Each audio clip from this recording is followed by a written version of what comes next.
Heath, thanks for being here today. So I've known Heath for a while. In a small group when we first moved back to Birmingham in 2017 or 18, and then just played a little church basketball together. We did. We played some church basketball together, and so Heath and I have been friends for a while. But he's got a wonderful business journey. Got a great wife, kid. The family things are all in place, but the business journey is a little bit different. So let's just jump right in. Tell me, like, back when we met in 2017, you were involved in pest control, and just start from there and just kind of go through that journey as far as business is concerned. So tell me about that. Yeah, I was branch manager at a pest control company here in Birmingham. That's where I cut my teeth, really, in business. They spent a lot of time in leadership development there, which, learning numbers and KPIs, stuff like that. Then I was approached to kind of venture out and start a moving company. Now, here's what I want to say is you've worked for a handful of companies, but you really talked highly. I'm not going to say the name of this pest control company, but you talked really highly of them. Right. You liked the culture. Right. You liked the guys. You learned a lot from talking to you, didn't you? Right. They were a good place. So what led you away from being that great place that you felt like you learned a lot from? Yeah, you get to a point where what's next? Yeah, sure. And an opportunity came. Mm-hmm. It was his daughter, my daughter in the same kindergarten class together, just hanging out, at his $1 million lake home, things like that. And you get intrigued of, can I take all this stuff I've learned and do it somewhere else? Sure. And, that's good. There was the financial part was there, but there was the pot of gold, this dream of, I could really, this could be life-changing for me. So that's what led me away was the life-changing opportunity. So you get involved in the moving company, and tell me about that process, just because this was a startup. It was literally sitting in a boardroom with a whiteboard. Wow. Starting with, macros and micros and mission statement and all that. I mean, we broke down everything you could possibly break down as far as from idea and concept to what it looked like at the end. Yeah. And the biggest thing we wanted to do was how can we have a remarkable customer experience before, during, and after. Yeah. So from the beginning all the way through the end.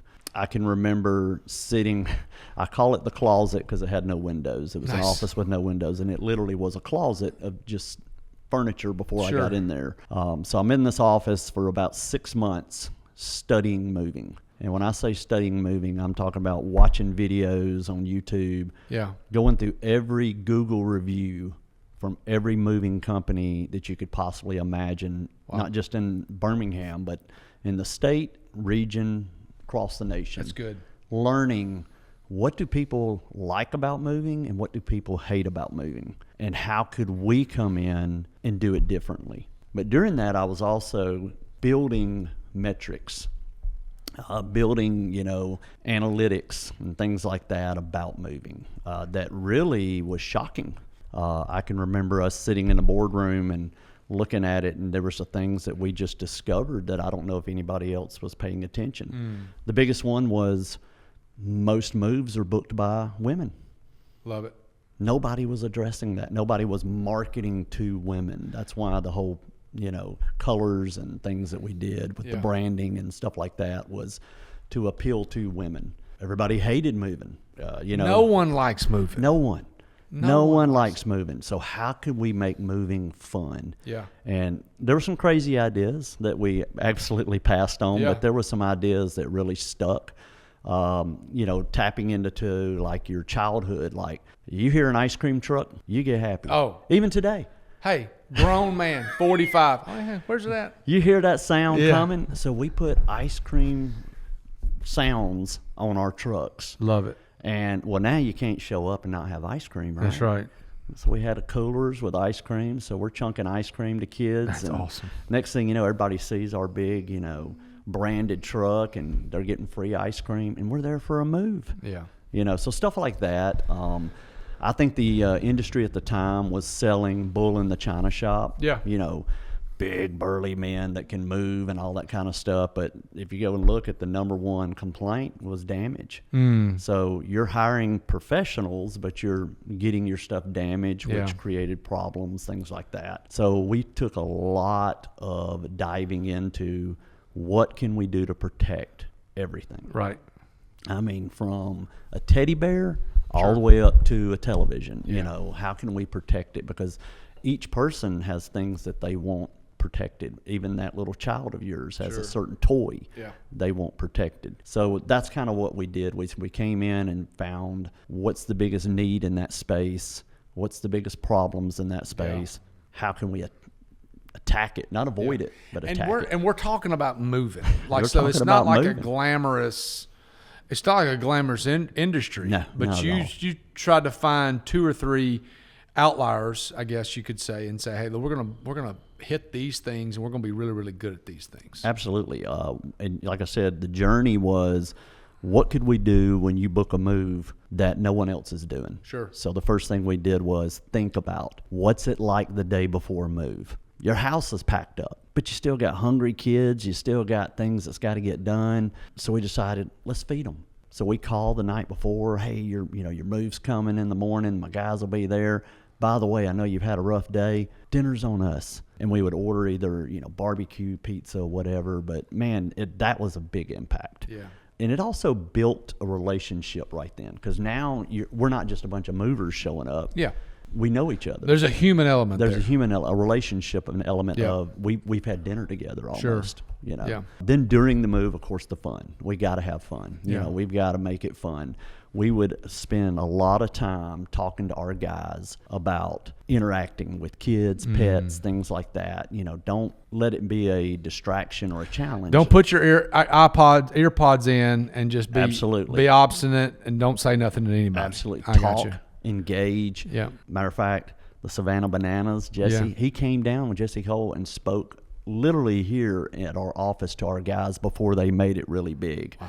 I know it was an awesome thing to look back on, that you had somebody like that's so polarizing today in our office, talking to local guys that are, just movers that are moving. Yeah. And about how important it is to interact with people and have that relationship and human element. Yeah. So we would, really focus on that journey during. So now how do we put a bow on it? We've done all the cool stuff. We've done the fun stuff. We fed them. How do we really hit that home run? So we decided we were going to have a little box full of goodies, because, after you pack and you're unpacking, you're always snacking, you're hungry. Yeah. So we put, all kind of like movie theater candy, little prizes in there for their kids, stuff like that. And nothing was branded hardly ever, because it wasn't about us. It was about them. We didn't want to have a bunch of stuff with our logos smacked all over it. Right. We wanted to keep it personal, something that meant something. So we would, I hate to even admit this, we would actually stalk them a little bit on Facebook, Instagram, and find out. We do it all the time. What do these people like? Yeah. So let's just say somebody's big into pickleball. Yeah. We might buy them a coffee mug that has pickleball on it with their name on it. Correct. Something like that. Get really personal. Sure. And because every time they drink that cup, they're going to think of us, which is so much better than and a logo. You didn't put your brand on there. Not and that's at all. one of the things, like this guy named John Rulian, he has a book called Giftology. Yep. And one of the things he says is, have you read that? I have. It's awesome. He's got a second book out too. Did you know he died, by the way? No, I did not. He's like 48 years old, had a brain aneurysm or something like that. Oh, wow. But his second book is just out. It's called Beyond Giftology. And he talks about that there's a massive system he has in place. And like, hey, never give one guard fencing cup to somebody. Right. They don't care. Exactly. They're not going to use that. Whatever, like you had talked about, one of the things you do with the fence company was the dog, the giving a new dog bowl with their name on it. Same thing. Same process. I brought that from what I had learned during the moving. Okay, so you're in the moving company, and you studied your brains out and understood all of it and had all these things because you started from scratch. Right. Okay. You leave the moving company, and where do you go next? Well, that journey was kind of unexpected. Yeah, sure. I was planning on, like I said, this being my pot of gold and Yeah. staying there. So a circumstance happened that, caused us to mutually part ways. Yeah. Kind of. So now I'm looking for a job. Yeah. Grown man, wife, kid, And all I'm that thinking, stuff. what have I done? Oh my Sure. gosh. I had this career in the pest world and went chasing after this pot of gold, and everything I thought that was awesome is now just a dark cloud. I had actually a recruiter. I kind of, looked on LinkedIn and stuff and started putting my resume out, and then all of a sudden I started getting all these recruiters calling me, and not so much for the moving, but everything in the pest world, because I had some pretty good years, and a lot of recognition and awards and things like that. I didn't realize it. They helped me unpack it. I didn't realize all the things that I did in the pest world set me up for so many different avenues in the business world. Now, how long were you there? Almost 10 years. Oh, wow. Okay, so you grew and developed and all that kind of stuff. I went in as a sales rep. Yeah. And my manager all of a sudden kind of unexpectedly left, and there was a position open, and there was, they really didn't want to start from scratch, and they approached me about the management position. And I just decided to leave. I can remember asking my mom, like, Mom, I don't know if I can do this. Grown man asking my mom. Oh, absolutely. My mom love was it. like, of course you can. That's right. When have you ever failed? Yeah, and sure. If you do, who cares? That's And right. I was That's like, so good. I was so scared. Yeah. Oh my God. I can remember sitting in like the first meeting. Yeah. I'd been in as in the audience as Yeah. a sales rep in a lot of these meetings, but now I'm the guy up there talking and speaking, and I've never been shy, but I was scared to death. Learn by being thrown in the fire sometimes is so much better than Absolutely. just the whole long process. Absolutely. So I get in there and I killed it. That's good. I remember what really kind of started me down my path of success was missing a bonus my first year. And I mean, when I say miss my bonus, like by very little, like it could have easily been attained. And when I say miss a bonus, the way their structure was, it's feast or famine. It's eagles or turkeys. Wow. So, all the work you do in that industry, if you just get your salary, it's tough. It's not a great living. But if you hit those bonuses, it's good. like really good. Yeah. So just kind of get an idea, that first year, I think I missed out on like a $40,000 bonus. Oh, my Over stars. something that was so attainable. That made me hungry and mad. So I began to reach out to other branch managers, my leaders, things like that, and I wanted to know why I missed it. How? Not like I'm into numbers, really understanding KPIs and how they impact the metrics, the numbers, all that. And when I started really diving in, I started going, that light bulb moment where you go, I can do this. I can make this happen. And a lot of it was just little things in a lot of areas. Yeah. And when I started doing that, we didn't just make our bonus the next year, we absolutely crushed it. And that's what changed everything for me in business, is now knowing my numbers, knowing really how to move those numbers, putting the right people around me. Well, in sales, everybody says sales is a numbers game, but it's not just I've got to get to the goal. You have to break down how many calls, how many this a week. So I was in a meeting not long ago with a group of financial guys. And this guy had a financial firm, and his AUM, assets under management, was $400 million. He gets 1.5% of that. It's $4 million a year just for existing. And this young guy in the group said, hey, young guy starting out 20s, early 30s, what would you do? He goes, and it was like, Heath, it was like automatic. It just came out of his mouth. He goes, 10 appointments a week. He said, do you have to be closing 10 appointments a week? No. He said, but you need to be with 10, you need to have 10 appointments a week. Absolutely. That's what, I feel like that's what you're saying, is like you dove into the KPIs and said, okay, this number that I need to hit has to dwindle down to this many appointments. I'm going to close on average 20%, 30%, 50%, whatever it is. So I got to meet with this many people. Absolutely, 100%. And it wasn't just sales. It was everything. Yeah. That what you just talked about, that formula, I create, and I'm old school, I love Excel. Yeah. I have Excel spreadsheets for everything.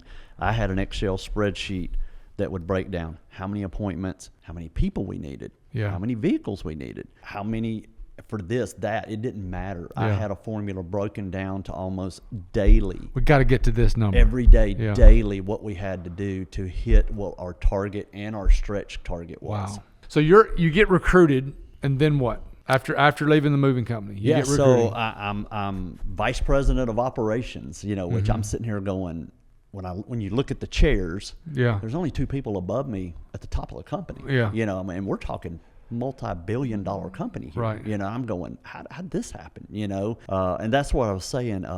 This recruiter helped me unpack was all the things that I did: fleet management, route management, training, running a warehouse, running a sales team, forecasting, accounting, all those things I was doing for this pest control company. I could apply just a part of that and be super successful. Oh my gosh. Yeah. I'll never forget, this is a cool story. The first month I was at this new restoration company, my boss said, "Hey, I just wanted you to just dive in. Just grab some things that you think you could look at and just let's talk about it next week. So just dive in." So I just getting access to, to all the systems and the tracking they have, and fleet management kind of popped up just because this guy at one of the local branches that was under me was talking about needing some vehicles repaired and stuff like that. And I thought, I need to look into their fleet stuff. So I asked for access to all the fleet. Now we're talking nationwide. We're talking thousands of vehicles here. Right. So I'm looking at it, and then all of a sudden I start sorting and putting things on an Excel spreadsheet, and I start seeing this pattern that I'm like, oh Lord, 85% of this company's fleet, their vehicles are over 200,000 miles. Oh wow. We're talking, a tsunami of problems fixing to is come. coming. And nobody knows it. Yeah. Nobody saw it. I mean, before I got there, they had this huge corporate team. Nobody even recognized it. Yeah. So I called my boss up and I was like, "Hey, I did find something I wanted to bring to your awareness." And I told him about it. And he was like, "That ain't in the budget. Either way, repairs or replacement." I mean, replacement, we're talking probably in the 20 to 40 million range. Oh my gosh. Yeah, the budget was nowhere near that. Yeah. Repairs, we're even maybe talking half that maybe, but it was coming. And they had no plan for it. Then I start looking at their contracts and things like that. And this is where it was mind blowing. They were paying a national rental company. You would know the name, anybody would know the name, to manage their fleet. Not a fleet management company, but a rental chain. And they were hitting them up with all these little fees, absolutely eating them up. I got in touch with a fleet management company that I knew from the pest world, spoke with them. They flew me up to Boston. Yeah. I actually got to sit in the press box and watch the Patriots play against the Lions in their corporate. I mean, they're really, went to their headquarters, and I mean, it was an awesome journey, to go through and experience. But when we sat down together, we started figuring out solutions for this big problem we had. So just switching over to their company and getting away from a lot of these fees saved us triple what my salary was, just with a stroke of a pen. So we did that immediately. The next phase was, what do we do about all these vehicles? So they had this huge fleet of lease vehicles that we could lease. And this is during the COVID where you can't find trucks hardly, stuff like that. So not only did we have the tsunami coming, we had a external problem that nobody could even touch. But we found a way, and this guy had this huge access to these basically like Amazon trucks and things like that they only used during the Christmas holidays. So they had a short-term lease with them so they could turn them back in. And then they strip them when they're, white vehicles again. So we were easily able to use that, access that, and take care of that huge problem we had. So I came in and became this you're the guy. The guy. Save triple your salary and then however many millions of dollars. Oh, they loved me, and all of a sudden I'm thinking everything's just going awesome. Yeah. And then one day my boss calls and says he took another job somewhere else with a kind of a competitor and left. And I'm thinking, okay, man, what's now? A guy I interviewed for a position got his job. So a guy that I interviewed to be under me is now my boss. And I'll never forget it. We were at a meeting and he asked me to take a walk with him. And I'm in a suit. And we're literally, when I say take a walk, we went down a street walking. And I wasn't in walking attire. Yeah. And I'm thinking, okay, this ain't good. And he just says to me, I don't know where to put you right now because you're very usable in this area, but you're also usable in this area. So I'm not sure which direction I want to go. Good problem to have. And I'm thinking, well, there's security. At least I can go one way or the other. But like a football coach, when they come in, they kind of have their people. Yeah. He already had guys that he was ready to bring on. I just didn't know it yet. Yeah. And I slowly started seeing people lose their roles, and, the little announcements come out that, we wish them well. They had decided to move on, that kind of thing. And they kind of tell you that, hey, we'd like for you to gracefully, we'll give you some money, sorry, you go this way, and we're going to take our guys and go this way. Huge blow, because I just thought I had this huge you impact. were in the groove. Was killing it, crushing it. I mean, people in HR were telling me they needed more people like me and all that. And the next thing you know, I'm kind of, lost. I don't have a seat. Yeah. Not even sitting in the room. No. So tell me where it goes from there. So you go from, it was a restoration company. Yeah. Right. And then where did it go from there? So I needed a job. Yeah. And I mean, I went from big time corporate to what now? Just looking online, saw a local roofing company, was looking for a general manager. Yeah. And I felt like I needed to stay home right now. I'd been traveling all over the U.S., Canada, with this previous company. So I felt like I needed a pit stop and just some time home. So I went to this roofing company and basically was just hired to look at everything and kind of fix it. I looked at what they did the previous year. They did a little over $3 million. Of course, the owner had lofty goals, and things, vision, and things he wanted to do, and absolutely he should. And he put me through a company called Breakthrough Academy. Okay, so we had lunch one day, and there were a handful of things you said. You really thought this guy had a niche market. Like he went after things that were interesting. He was in a sandbox nobody else was in. Okay, I want to get to Breakthrough Academy, but I want to hear about this sandbox. Because I met with Heath, and we just kind of went through the last, year or two, and he told me about what this guy, and I thought it was brilliant. It was absolutely okay. So brilliant. Tell me about what he did from a roofing perspective and how his sandbox was like. It had a moat around what he was doing. Like so everybody else is chasing the same people. The Greystone, the Liberty Parks, the Ross Bridge. They're going after the high dollar. Okay, so for people that are not in Birmingham, those are the nicest areas in Birmingham. But so roofing companies traditionally go after bigger, nicer homes because they're bigger, nicer roofs. Okay. If a storm comes through, you will see trucks everywhere in those neighborhoods. All right. So keep going. So what did this guy do? They're all hunting. So he went the opposite direction where nobody was playing.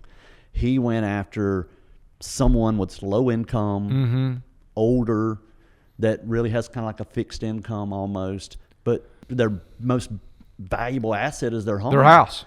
Yeah. You got to have a roof to protect it. They packaged together like a lifetime warranty type metal roof, was probably their biggest seller.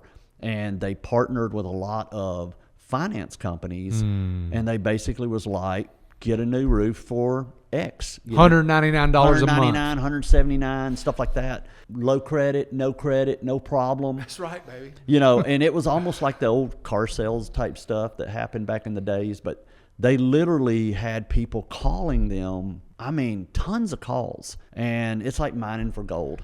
If you get 20 calls, probably 10 of those are legit, and out of those 10 legit, 3 can actually buy. Again, here I am breaking down numbers. But that's pretty standard in the roofing business? That's pretty standard in a lot of sales business, but especially in roofing. Okay, so what is that? That's 5%-ish? Yeah. Okay.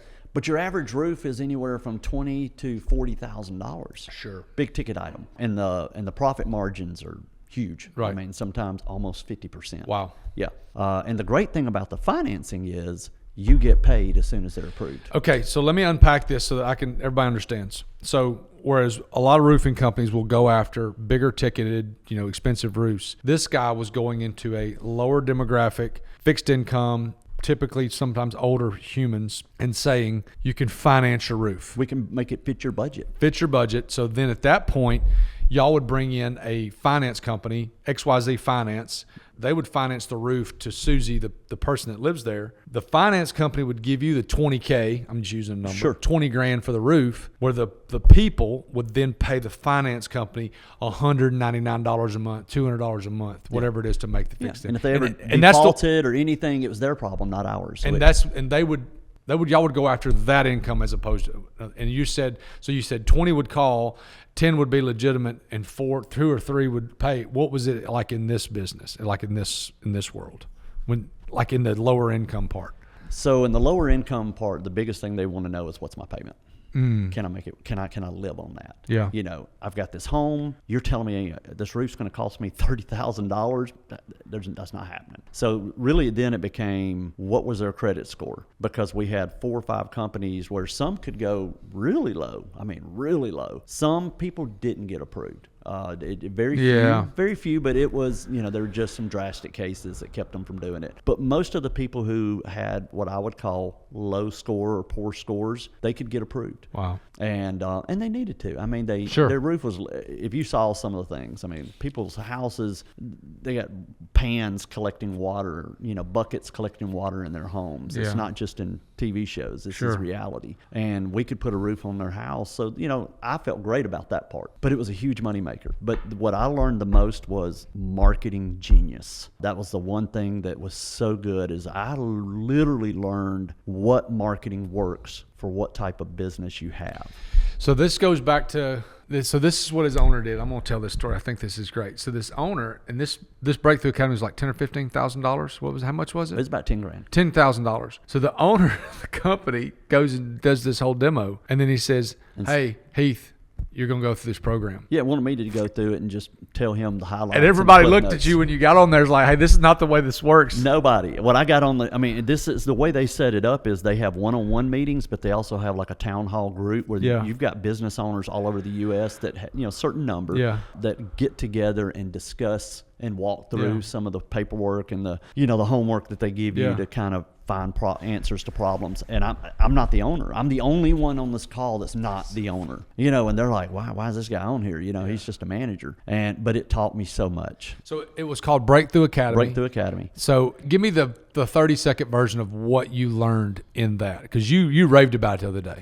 Yeah, what you learn the most is, and this is not a commercial, by the way. No, This is absolutely not. Good guys, but not. They actually talked to me about working for them at one point. Nice. But anyway, the best thing they learn is learning the numbers, knowing the numbers. Yeah. That's what I think a lot of people have. Accountants, they have admins, things like that, to quote, know what the company numbers are, and they just kind of want to know what the temperature is. A lot of business owners, if they look at their checking account or business checking account and they feel, quote, good about what they see, they feel good. They don't know the numbers. They don't know what's coming. Kind of like that company I just talked about with the fleet. Right. There was a tsunami of problems about to hit them, and they had no clue. Knowing your numbers, knowing a forecast. I mean, like right now with my company today, I'm forecasted all the way through March or April. Of 2026. Absolutely. Like I know we're we're in November as we shoot this. Yeah, and I'm working on where we are numbers wise, what we have to get there to be successful.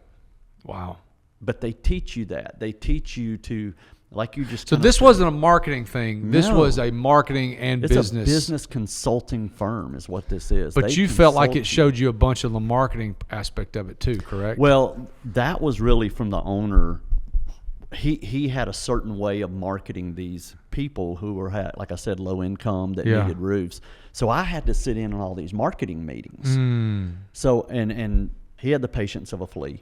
So if a marketing strategy and it kind of made sense, a company would come on, they would look at everything and they would go, "We can fix it. Here's our plan. Here's what we're going to do." And they got a team of people working on it. And all of a sudden your numbers start going up. Your call volume starts going up. Your closing rate goes up. And then the next thing you know, it starts to slowly kind of level off or even dip a little bit. Well, instead of going to them, he would kind of attack them, like, "Why is this happening? It's your fault. Fix it." And then he'd go find another company and just leave and start that whole process over again. So there was success by having fresh eyes, fresh team, but there was also A lot of restarting. and a lot of, things but what I got to do is be part of this audience and part of these meetings and learn from all these companies, their insight, what their recommendations were. And I got to slowly see what really was working and what wasn't. And I had patience. So I could kind of, when I apply it, when I did with my own company, some of these practices that, there's going to be dips, but if you trust the process, it will happen. Yeah.